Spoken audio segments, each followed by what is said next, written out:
తెలంగాణ రాష్ట్ర ప్రభుత్వం కొత్తగా ప్రవేశపెట్టిన అపాస్ హాజరు విధానాన్ని రద్దు చేయాలని Telangana medical and health employees union ఉపాధ్యక్షులు నవీన్ అన్నారు. శుక్రవారం ఆదిలాబాద్ జిల్లా కేంద్రంలోని కలెక్టరేట్ కాంట్రాక్ట్ అవుట్సోర్సింగ్ ముందు ఉద్యోగులతో కలిసి ధర్నా నిర్వహించారు. ప్రభుత్వ వైద్యారోగ్య శాఖలో ఎక్కువగా కాంట్రాక్ట్ అవుట్సోర్సింగ్ ఉద్యోగులే చాలని వేతనాలతో పనిచేస్తున్నారని, ఇప్పుడు అపాస్ విధానం వల్ల వారికి చెల్లించే తక్కువ జీతాలలో కోతలు పడే అవకాశం ఉందని అన్నారు.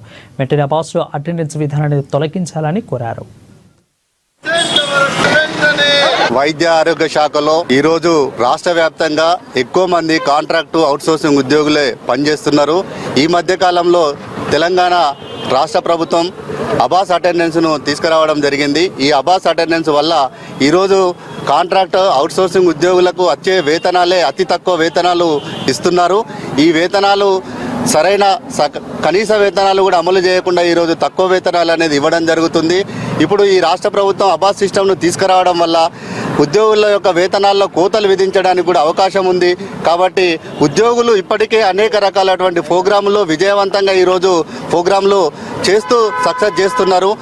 పిఎస్సిలో కావచ్చు, అర్బన్ హెల్త్ సెంటర్లో కావచ్చు, రూరల్ ప్రాంతంలో ఉన్నటువంటి వాళ్ళు ఈరోజు ఫీల్డ్ స్టాఫ్లో ఉన్నటువంటి ఉద్యోగులకు ఈరోజు అబాస్ సిస్టమ్ అనేది పెట్టడం వీలు కాదు. కాబట్టి ఖచ్చితంగా ఈ రాష్ట్ర ప్రభుత్వం వెంటనే అబాస్ సిస్టమ్ను వైద్యారోగ్య శాఖలో ఉన్నటువంటి కాంట్రాక్ట్ అవుట్సోర్సింగ్ ఉద్యోగులందరికీ తొలగించాలని చెప్పేసి కోరుతున్నాం.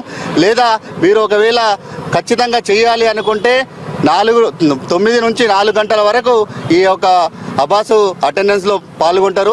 మిగతా తర్వాత ఈ శాఖలో ఉన్నటువంటి ఏ ఉద్యోగి కూడా ఫోన్ కాల్స్ కానీ మీటింగ్స్ కానీ ఏవి కూడా చేయకుండా ఉండాలని చెప్పేసి ఈరోజు మేమందరము ఒకే డిమాండ్ మీద చేస్తున్నాం. ఎందుకనంటే వైద్య ఆరోగ్య శాఖ అనేది ఎమర్జెన్సీ శాఖ. ఎప్పుడు ఏ టైంలో ఏ అవసరం పడుతుందో తెలియనటువంటి పరిస్థితి ఉంటుంది. కాబట్టి ఖచ్చితంగా వైద్య ఆరోగ్య శాఖలో ఎమర్జెన్సీ సర్వీస్గా భావించి ఈ అబాస్ సిస్టమ్ను రద్దు చేయాలని చెప్పేసి మేమందరం ఈరోజు రాష్ట్ర వ్యాప్తంగా అన్ని జిల్లా కలెక్టర్ల ముందు ధర్నా కార్యక్రమం చేస్తున్నాము.